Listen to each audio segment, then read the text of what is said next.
Hello, my dear audience. I am Sanjay. Everyday 5 preposition and 5 idioms. Angry with, angry for, and angry at. তিনটির অর্থই রাগ করা বা ক্রুদ্ধ হওয়া। তো প্রথমত অ্যাংরি উইথ পার্সনের ক্ষেত্রে বসে, যা গত ভিডিওতে দেখিয়েছিলাম। অ্যাংরি ফর সামথিংয়ের ক্ষেত্রে বসে এবং অ্যাংরি অ্যাট ওয়ান্স কন্ডাক্ট।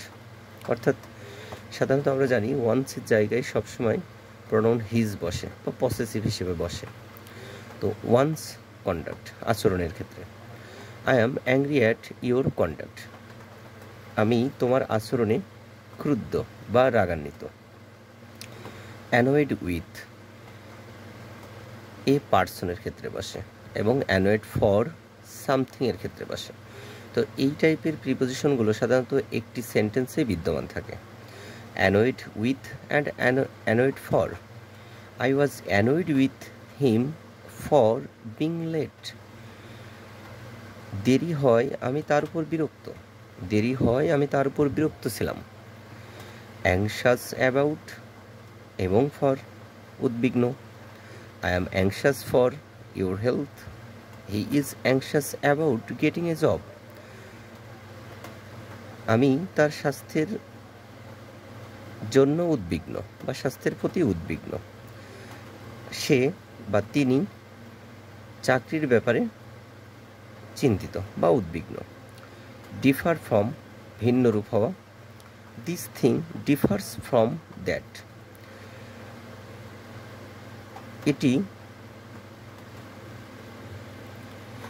এটি তার থেকে আলাদা বা এটি তার থেকে ভিন্নরূপ। তো ভিন্নরূপ শব্দটা ভালো শোনায় না, এই জন্য এটি তার থেকে আলাদা। ডিফারেন্স বিটুইন মানে পার্থক্য। There is no difference between the two brothers, অর্থাৎ দুই ভাইয়ের মধ্যে কোনো পার্থক্য নেই, দুই ভাইয়ের মধ্যে কোনো পার্থক্য নেই। Then 5 idioms. All at events, যাহাই ঘটুক সব ক্ষেত্রে, যাহাই ঘটুক সব ক্ষেত্রে। In all cases. I shall stand by him at all events, অর্থাৎ সব ক্ষেত্রে আমি তার পাশে থাকব, অর্থাৎ সব ক্ষেত্রে আমি তার পাশে থাকব। তো all that at all events অর্থ সব ক্ষেত্রে। অ্যাট এ লো ওয়েভ মানে নিম্নমুখী বা হ্রাসমান, ডিক্লাইনিং। হিজ ফেম অর্থাৎ তার খ্যাতি, is at a low wave now বর্তমানে তার খ্যাতি হ্রাস পাচ্ছে বা নিম্নমুখী। At arm's length, at a distance মানে দূরে। ট্রাই টু কিপ মানে চেষ্টা করতে থাকা বা চেষ্টা করো। দি ব্যাড বয় খারাপ ছেলেদের থেকে বা খারাপ বালকদের থেকে। অ্যাট আর্মস লেন্থ মানে দূরে থাকো, অর্থাৎ দূরে থাকো খারাপ ছেলেদের থেকে এবং দূরে থাকার চেষ্টা করো। অ্যাট এ স্ট্রেস অর্থ একটানা, without break. He can run 10 miles at a stretch, সে একটানা 10 মাইল দৌড়াতে পারে।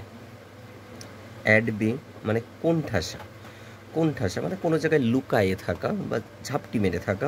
দি টাইগার ওয়াজ অ্যাট বে ইন দ্য বুশ, বুশ মানে ঝোপ।